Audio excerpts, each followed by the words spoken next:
To pink lines. उस moment को याद कीजिए जब आपने वो प्रेगनेंसी टेस्ट उठाया, जब वो दूसरी लाइन आई, चाहे वो हल्की हो चाहे धुंधली हो, लेकिन थी। उस मोमेंट में आपने क्या सोचा? शायद आपको पहले अपने आप पे बिलीव नहीं हुआ, उसके बाद आपने आंखें बंद की और भगवान को शुक्रिया कहा। शायद हस्बैंड को कॉल किया और शायद मन में नाम सोचने लगे। और फिर एक हफ्ते बाद ब्लीडिंग शुरू हो गई, या 6 वीक्स की सोनोग्राफी पे डॉक्टर ने बताया कि हार्ट बीट बच्चे के नहीं है, या सैक है लेकिन बेबी नहीं बना। वो दर्द, वो पेन, वो कंफ्यूजन, वो गिल्ट कि मुझसे क्या गलती हुई, आज मैं उस सवाल का जवाब देने आया हूं। और जवाब यह है कि आपसे कोई गलती नहीं हुई है, लेकिन साइंस को समझना जरूरी है, क्योंकि सिर्फ समझने से ही हीलिंग होती है और सही कदम है वो उठाया जा सकता है। इससे पहले कि मैं आगे बढ़ूं, मैं हूं doctor Pranay Shah, director and chief fertility consultant, Wellspring IVF and women's hospital Ahmedabad से। मेरे 15 इयर्स के ज्यादा फर्टिलिटी ट्रीटमेंट के एक्सपीरियंस के दौरान इन सालों में मैंने ऐसे सैकड़ों ऐसी महिलाओं को जो देखा है, जो एग्जैक्टली आपके जैसे सिचुएशन में थी, कंफ्यूज्ड, हर्ट और खुद को ब्लेम करती हुई। आज हम 2 कंडीशंस के बारे में बात करेंगे। एक है केमिकल प्रेगनेंसी और दूसरा है ब्लाइटेड ओवम। दोनों अलग अलग है, दोनों पेनफुल है, पर दोनों के पीछे साइंस है जो आपको समझना जरूरी है। केमिकल प्रेगनेंसी क्या होती है? जब एग फर्टिलाइज होता है, एम्ब्रियो बनता है और वो यूट्रस में आता है तो उसे इम्प्लांट होना होता है। जैसे ही इम्प्लांटेशन होता है, शरीर HCG हार्मोन प्रोड्यूस करने लगता है। प्रेगनेंसी टेस्ट इसी HCG को डिटेक्ट करता है। केमिकल प्रेगनेंसी में इम्प्लांटेशन शुरू होता है, HCG बनता है और टेस्ट पॉजिटिव आता है, लेकिन एम्ब्रियो डेवलप होना रुक जाता है, इम्प्लांटेशन कंप्लीट नहीं होता और कुछ दिनों में पीरियड जैसी ब्लीडिंग होती है, HCG लेवल गिर जाता है। टेक्निकली यह एक वेरी अर्ली प्रेगनेंसी लॉस है, इतना ही अर्ली की सोनोग्राफी पर कुछ ना भी दिखे। ब्लाइटेड ओवम क्या होता है? यह थोड़ा अलग है। यहाँ जेस्टेशनल सैक बनता है, इम्प्लांटेशन होती है, सैक ग्रो करती है, लेकिन उस सैक के अंदर एम्ब्रियो डेवलप नहीं होता, या होता है लेकिन बहुत जल्दी रुक जाता है। 6 वीक्स या 7 वीक्स की सोनोग्राफी पर सैक दिखती है लेकिन फिटल पोल नहीं, हार्ट बीट नहीं होता। डॉक्टर इसे एनएम्ब्रियोनिक प्रेगनेंसी भी कहते हैं। यह दोनों केमिकल प्रेगनेंसी और ब्लाइटेड ओवम टेक्निकली मिसकैरेज के अंडर आते हैं, लेकिन इनके पीछे के रीजन क्या है? रीजन है क्रोमोसोमल एरर, नेचर का फिल्ट्रेशन सिस्टम। 80% से 85% केसेस में केमिकल प्रेगनेंसी या ब्लाइटेड ओवम का कारण होता है एम्ब्रियो में क्रोमोसोमल एब्नॉर्मलिटी। जब एग और स्पर्म मिलते हैं तो क्रोमोसोम का कॉम्बिनेशन होता है, और उस कॉम्बिनेशन में कोई एरर हो, जैसे कि एक्स्ट्रा क्रोमोसोम, मिसिंग क्रोमोसोम या स्ट्रक्चरल एब्नॉर्मलिटी, तो वो एम्ब्रियो वायबल नहीं होता। नेचर उसे आगे डेवलप ही नहीं होने देता।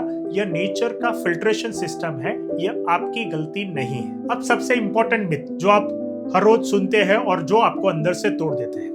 पहला मिथ है कि मैंने कुछ गलत किया है इसीलिए मिसकैरेज हुआ। मेरे पास जो पेशेंट्स आते हैं उनमें से अधिकतर यही सोचते हैं कि या तो मैंने हैवी बैग उठाया था, या मैंने गर्म पानी से नहाया था, मैंने एक दिन वॉक नहीं किया था, मैंने कुछ खाया था जो नहीं खाना चाहिए था।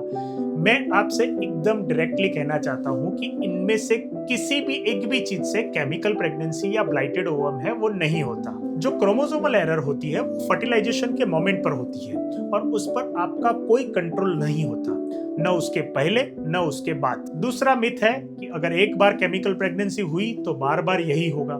नहीं, एक केमिकल प्रेगनेंसी स्टेटिस्टिकली बहुत कॉमन है। स्टडीज बताती है कि 25 to 30% recognized pregnancies very early loss में एंड होती है। एक आइसोलेटेड इंसिडेंट का मतलब यह नहीं है कि आपके साथ बार बार यही होगा। कंसर्न तब होना चाहिए कि जब 2 या उससे ज्यादा बार आपका प्रेगनेंसी का लॉसेस हो, उसे रिकरेंट प्रेगनेंसी लॉस कहते हैं, और उसकी डिटेल इन्वेस्टिगेशन होनी चाहिए। तीसरा मिथ है सोनोग्राफी पर हार्ट बीट नहीं आई, अभी वेट करो, शायद बाद में आ जाए। यह एक डेंजरस मिथ है। 7 वीक्स पर ट्रांसवजाइनल सोनोग्राफी में अगर हार्ट बीट नहीं है तो डायग्नोसिस क्लियर है।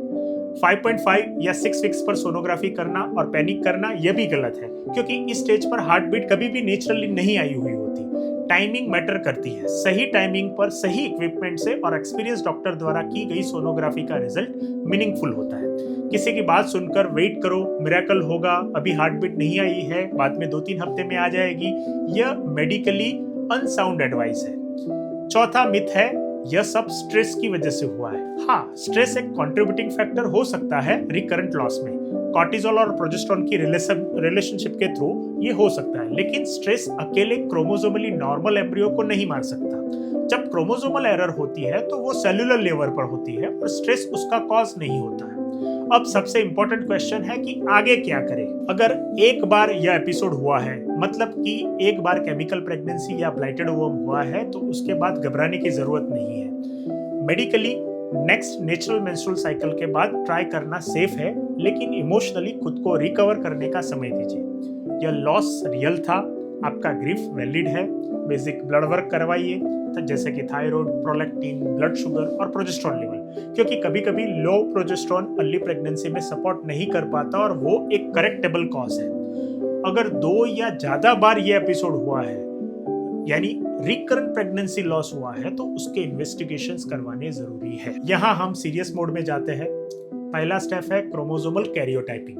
दोनों पार्टनर्स का ब्लड टेस्ट होता है, यह देखने के लिए कि क्या माँ या पिता में से कोई स्ट्रक्चरली क्रोमोसोमल एब्नॉर्मलिटी है या नहीं, जैसे कि बैलेंस ट्रांसलोकेशन है जो बार बार एब्नॉर्मल एम्ब्रियोज है वो बनाता है। अगर यह मिलता है तो नेक्स्ट स्टेप है IVF with PGTA, pre implantation genetic testing of embryo.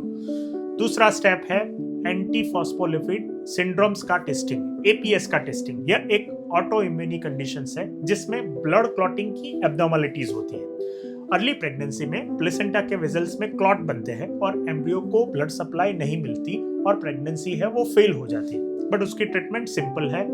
Next treatment के दौरान लो डोज एस्पिरिन और लो मोलिकुलर वेट हेपेरिन का इंजेक्शन है वो प्रोफिलैक्टिकली यूज कर सकते हैं, बट लेकिन इसके लिए डायग्नोसिस होना जरूरी है। तीसरा स्टेप्स है थ्रोम्बोफिलिया पैनल का टेस्टिंग, जैसे factor 5 Leiden, MTHFR mutation, protein C, protein S deficiency. यह ब्लड क्लॉटिंग डिसऑर्डर है जो रिकरेंट प्रेगनेंसी लॉस से जुड़े हो सकते हैं। चौथा है यूट्राइन कैविटी का इवैल्यूएशंस, सलाइन इन्फ्यूजन सोनोग्राफी या हिस्ट्रोस्कोपी से यह देखने के लिए कि क्या यूट्रस में कोई सेप्टम, पॉलिप, फाइब्रोइड या एडेशन है जो इम्प्लांटेशन में प्रॉब्लम कर रही है। पांचवा स्टेप है स्पर्म DNA फ्रेगमेंटेशन टेस्ट। यह स्टैंडर्ड सीमन एनालिसिस में नहीं होता, लेकिन high sperm DNA fragmentation embryos quality को अफेक्ट करती है और अर्ली प्रेगनेंसी लॉस का रिस्क है वो बढ़ाती है। अब वो इंफॉर्मेशन जो आपकी ट्रीटमेंट की डायरेक्शन को बदल सकती है वो है PGTA, pre implantation genetic testing for aneuploidies of the embryo.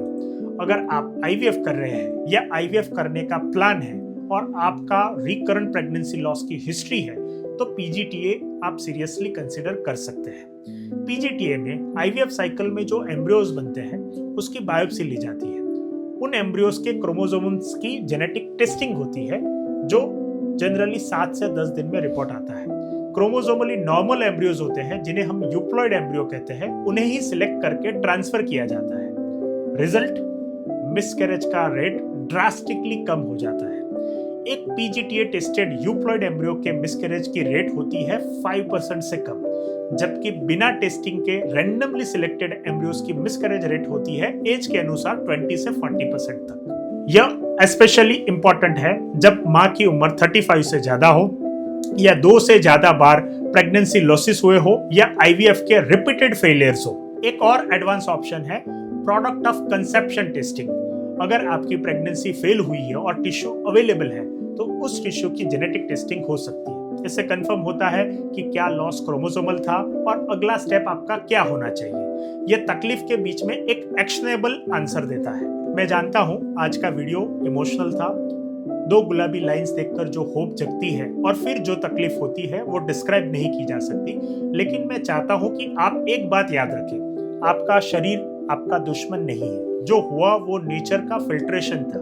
एक इनकम्प्लीट एम्ब्रियो को नेचर ने कंटिन्यू नहीं होने दिया ताकि एक हेल्दी प्रेगनेंसी के लिए रास्ता बने। आगे का रास्ता है, इन्वेस्टिगेशन है, ट्रीटमेंट है, होप है।